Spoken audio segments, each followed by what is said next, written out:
I basically did exactly what you said. I figured out how to compartmentalize all of this stuff. But in doing that, what I ended up doing was I made a little box in my head, and I shoved all of those circumstances, all those situations that we got into on that second deployment, and I put them in that box and I locked it. And then when I left, I threw it back there in the back and didn't think about it. Well, then on my way home, though, we got into Germany on my way home, and that box opened up, and I was in trouble. I felt all of these emotions. It's like I took all of my emotions and everything and put them back there in that box, and all these emotions were coming out at one time, trying to deal with all this stuff that I saw and all this stuff that happened while we were there on that second deployment, and I couldn't handle all of it. And I went and talked to the boss, and I was like, "Hey, man," I was like, "Look," I said, "I don't know if this is for me." I said, I maybe I need to be back outside or something, because these people, they come in and they'll sit down at 8 o'clock and work on their computer until lunchtime. I mean, they won't get up, get coffee, get drinks. They won't get up, just stretch. I mean, they're like robots, just typing away. And then they'll go get lunch, and they'll come back and they'll do it till 5 o'clock. And I'm like, I cannot do this. And so he's like, "Well," said, "usually when people tell me that, that's their last day." And I was like, "Well, that's not what I meant to do. I was just trying to let you know that I might be trying to do something else." And so that was done. And here I am. I've got 2 kids and a house to pay for and stuff. And like, oh my gosh. Actually, while I was doing that bread route was when I found your podcast back in it was either late 2019, like right when you started, or it was 2020, during COVID and stuff. I found it. And I think I found it because I was already like, I don't think I can do this, because, I was sitting there thinking, with this bread route, 20 years from now, I will be doing the same exact thing that I'm doing today, and it will never get any better. It may not get any worse, but it'll never get any better. I'll be in the same spot, driving the same truck, going to the same stops every single day for my life. And I was like, I can't do this either. And so I found your podcast, and I started listening. And that was back when you had you even had the Lion Wife edition and stuff like that on there. And I would listen through all these things. And I can't remember which guest it was that said it, but it was one of the guests that was talking about it. It was the Lion Wife edition. And she was talking about when her and her husband pulled up into one of the campers, trailer parks or whatever. And they came over and met these people, and her husband goes, "Yeah, I'm a MF and journeyman lineman," and I was like, "Now that's cool. I can buy into that." Because I knew I was going down. It was like I was a ship that had a hole in it, and I could see the hole, but I wasn't doing anything about it. And so I had tried talking to the VA a couple of times, and I just couldn't get a match with my therapist, and we just didn't. A couple of therapists I tried, we just couldn't see eye to eye with my problems, and they tried to put me on some medicine, and I'm not really a big medicine taker anyways, and I didn't like what it was doing to me, and so I wasn't taking it. But I started going to church, and really started leaning on God to help me. After that day that I decided, what, I've leaned on me for long enough. I've burdened my wife for long enough, and I said, I as far as I know, from what I've learned and from what the Bible tells me, God's there for you, and He's not going to let you down. It might not always work out the way you want it to work out, but in the end, it'll work out for good.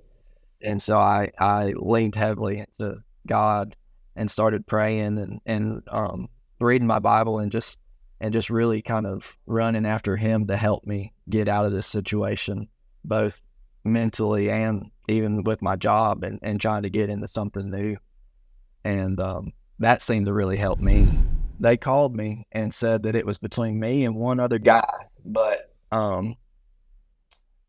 they didn't know if they were going to be able to wait for me to be able to get rid of that bread route before that, they needed to hire somebody. And I was like, okay, and I I had to go to work. I had to drive back up to Anderson. That's where that bread route was that day, and go pull up my shelves and stuff. I think it was on it must have been a Wednesday, because I didn't work Wednesdays, but I'd go and pull up my shelves to make them look good. And on my way up there, I had just gotten into Anderson, and got an email where Flowers was going to be getting rid of my route, and they were going to run it and sell it off and stuff like that. And so I immediately got back on the phone, and I called up there to Little River, and I was like, look, I said, I don't know if this changes your decision or not. I said, but I can come to work for y'all whenever y'all are ready. I said, I can be there today, I said, I don't know, because you haven't told me you were going to pick me or this guy. I said, I don't know if this is going to change your decision, but I'm willing, able, and ready now. And I think later that afternoon, they called me back and said, yep, you're hired. During my interview, they asked me, they're like, now, why do you want to come work here? Why do you want this job? And I told them, I said, I want to do something that at the end of the day, I can turn around and look at and be proud of. And I just want to help people. Out here as a co-op, we supply power to, the rural communities, people who don't have power at the time. We're super busy right now, always putting in new places, new trailers and stuff like that. But I said, I just want to help people. And he told me, one of the guys that was in that board, he ended up telling me a couple months later after I got hired, he said that right there. He said, I don't know who told you to say that, but that's what got you hired. I was like, that's just the way I feel. I just wanted to, I knew I needed to get out of where I was, and I was willing to do anything it took to do it. You've listened to the show, so I've worked with veterans quite a bit and helped vets get into the trade and stuff. And I love that about vets, and how it's like, it is a really good industry for you guys for the most part, right? And if you could just find it and find a way in, and that's why I talk about programs like Helmets to Hard Hats is another great one, and the Veteran Electrical Entry Program, the one that I've had the most experience with myself. I'm sure there's a lot of other ones out there, but that VEEP program right now, I get so much online about oh, this can't be real. It sounds too good to be true. And I'm like, it does sound too good to be true. To be honest, it's hard to even say that, as long as you apply, get accepted, you get free tools, free training, direct entry, guaranteed job with a good qualified company. Yeah, it sounds too good to be true, but it's fact. It's just take that opportunity, try applying and see what happens, because this industry is such a good fit for most vets like yourself, right? It's just it's a direct plug-in, man. Working with, exciting stuff, working at heights, different every day, helping people, serving, that's what you guys are built to do. It's just such a good plug-in. It's amazing how much it transfers over, even just the crew aspect of having the buddies, out there running that bread route. I was a one-man crew, just by myself all the time. I was either listening to you, I was listening to Joe Rogan, or I was bugging the crap out of my parents or somebody, talking to them, because I just needed to talk to somebody, And then being part of this crew, having a mission again of helping people, providing, quality power with their, fixing their outages quickly, being professional and answering questions that they have, and just being able to go out and sweat and work with your hands and get bloody sometimes. That is everything that I wanted, and I feel like most of the people that are in the military, they all want that same thing. And to be able to find this trade where you can do all of that and make a good living for your family at the same time, it's just icing on the cake. That's where it's at. I ask, when there's certain things that I know that I could do and know that I know how to do, I'm not afraid to kind of ask about it. And most of the time they let me go up and do it. And so I have done some things earlier than, maybe I should, but it's all things that are safe, having the grounds on and working, and doing that. But that's the only way you're going to learn, is actually doing it. So, yeah, that's the piece of the old school mixed with the new, the new schools. They're almost taking like that, they're almost being like helicopter parents, right? Even at work, like, oh, don't do that, don't touch that, don't like. I get why, because people have abused it and hurt themselves or killed themselves by accident, and they've had issues to deal with that way. But I just like, if you talk to like some of the old school guys that did come up way back in the 80s, 70s, 80s, 90s doing this trade, like they were up doing shit they weren't supposed to do long before. Yeah, exactly. Eeling everything. We call them putting eels, whatever y'all call them. And putting your blankets on and doing all that kind of stuff, just putting all this out there and wearing your gloves and your sleeves, that might be safer, but why don't we just train on how to do it properly and what to look out for? I kind of buy in more to that, maybe more knowledge of what is going on, what can get you, what can't, how to do these certain things, as opposed to just saying, oh, we're just going to nerf the corners and put these little bumpers up there just in case that way you don't even have to be, you still have to be careful, but it's like putting rubber strips all around your house and putting outlet covers for your kids and all this kind of stuff. Eventually, you might be better off taking all those things off and taking them and letting them stick a pencil in the outlet and let them get shocked one time, and then they'll know not to do it. Yeah, a funny story that just popped into my head. I talked about this the other day. So I have 3 kids now, but this is when my son Hudson, my middle child, was probably, I want to say maybe 2.5, 3, maybe 3. It was Christmas time. I was in the kitchen, and the living room was right in front of us, and just the Christmas tree was like just around the corner in the living room, just out of sight.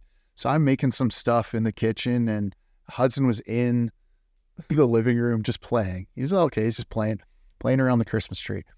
And I hear this sound, and I'm like, I recognize that sound. Like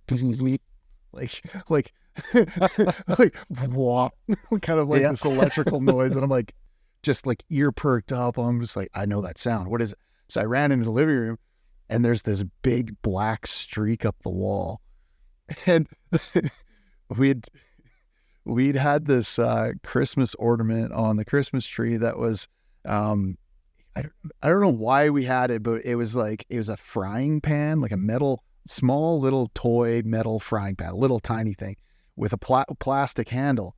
Well, for some reason, he had a hold of the handle, and he turned that frying pan upside down and put it across the 2 terminals for the Christmas tree plug-in. It was just hanging over the wall.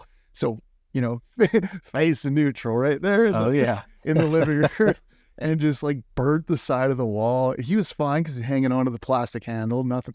But it kind of like, I come around the corner and his eyes are like big, like I bet. Deer in the headlights. Look like, oh, it wasn't me. I'm like, well,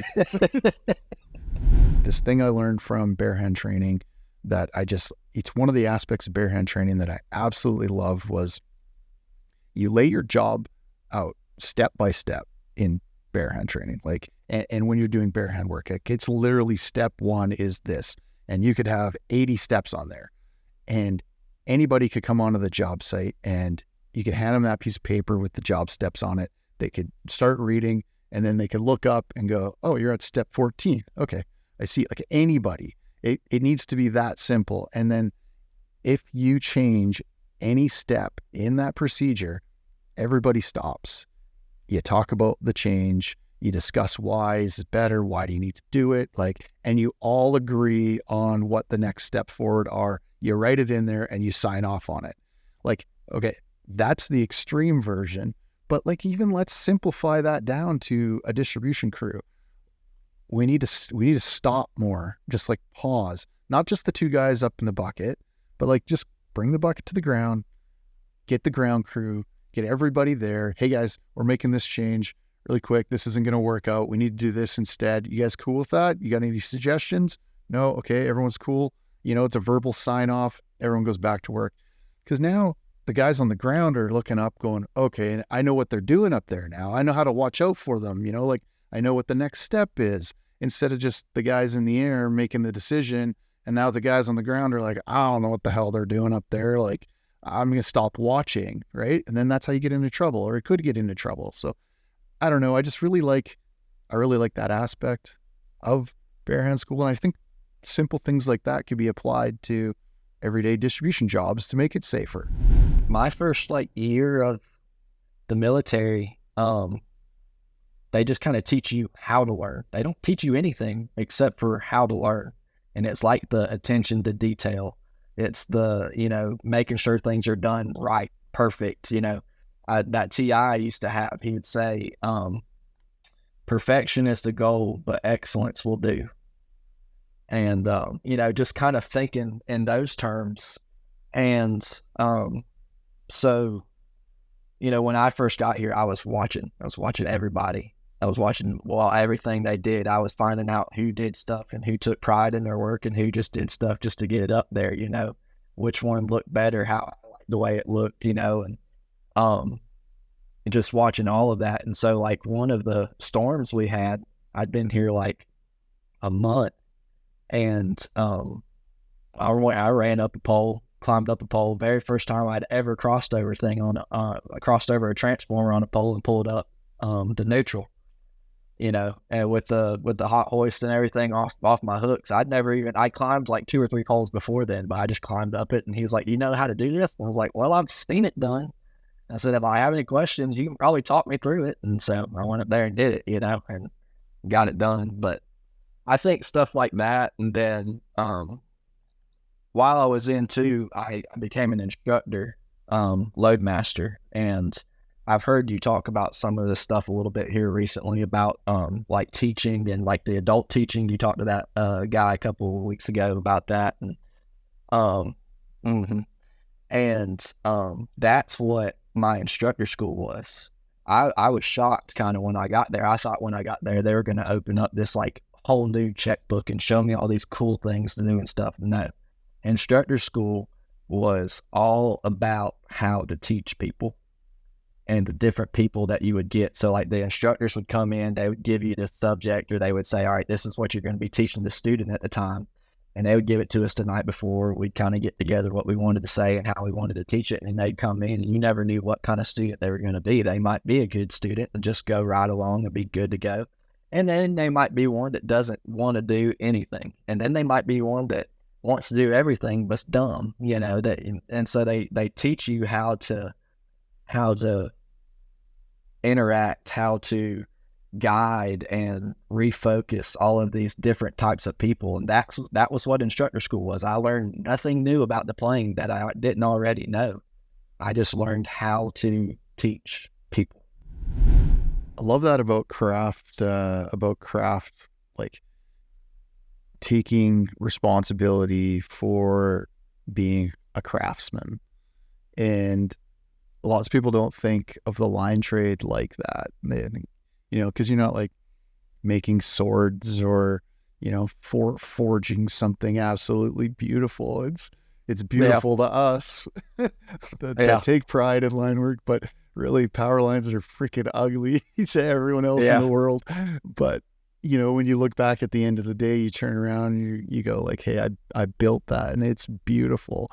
Like that's how I always wanted to be. And that's how I was taught by craftsmen. I was taught by tradespeople that, would tell me that, like, if you don't take pride in what you're doing and what you're building, then what are you doing? Like, go bag groceries or something, because this isn't for you. Like, here we take pride in what we do and we build it right.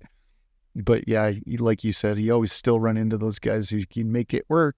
You can slap it together and it'll hold, and looks good from my house kind of attitude, but that's trash. That's not the way we want to be. We're skilled trades. We're craft labor, man. If you could live anywhere in the world, where would it be? My wife and I, we always talk about if we didn't live here, we'd either be in Charleston or we would move back out to Texas. We like Texas. I love Texas. I really do. I've always struggled. Like, I had potentially the opportunity to like move to Texas, right? It's hard because my kids live here. So I that would be too tough. But still, the other thing that would be too tough is once you've lived near the mountains, it's too hard to like leave the mountains permanently. Oh yeah. The mountains and the ocean. I know Texas has the ocean too, but is it really? If you could have coffee with any historical figure, who would it be? Oh, that's a great one.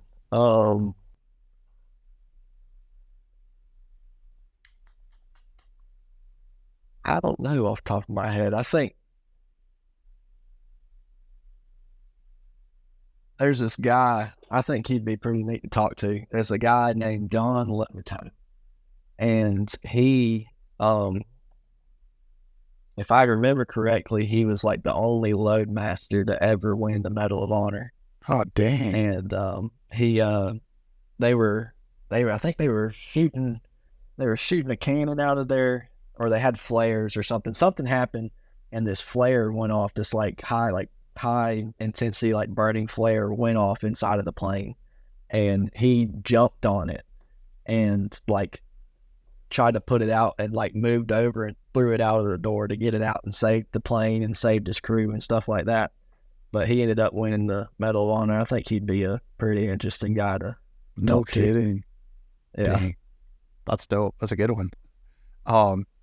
If you weren't in this trade, what else would you be? Like if you could choose something else to be.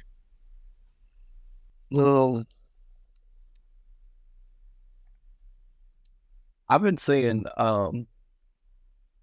before I got into this trade, I had looked at like maybe doing the welding and stuff like that. I thought that would be kind of interesting, kind of the same concept of like building and stuff. And then you had Kane on your podcast, and then I've seen some other things around too of like those iron workers and those guys, like that video that Joe Rogan had up with that guy climbing like in the 80s. That stuff like that seems pretty neat too. That would be something that I would have to, I'd probably have to move to go to do something like that. I could be a welder around here and move if I needed to for that too. But one of those two things probably would be something that would interest me.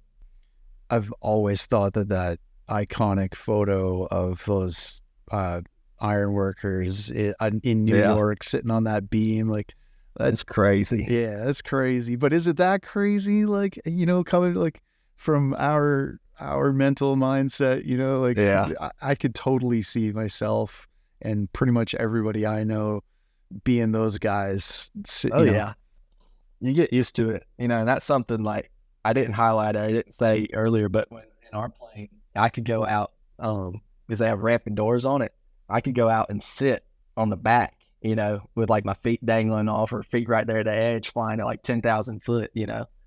And that was pretty neat, so I can see, I guess, it's what you get used to. 100%. That's cool. From your perspective, what do you think is the most valuable tool in your kit? I think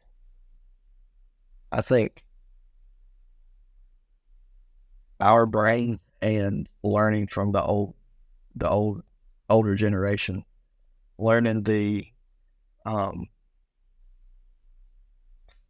tips and tricks, learning the what's the word I'm looking for?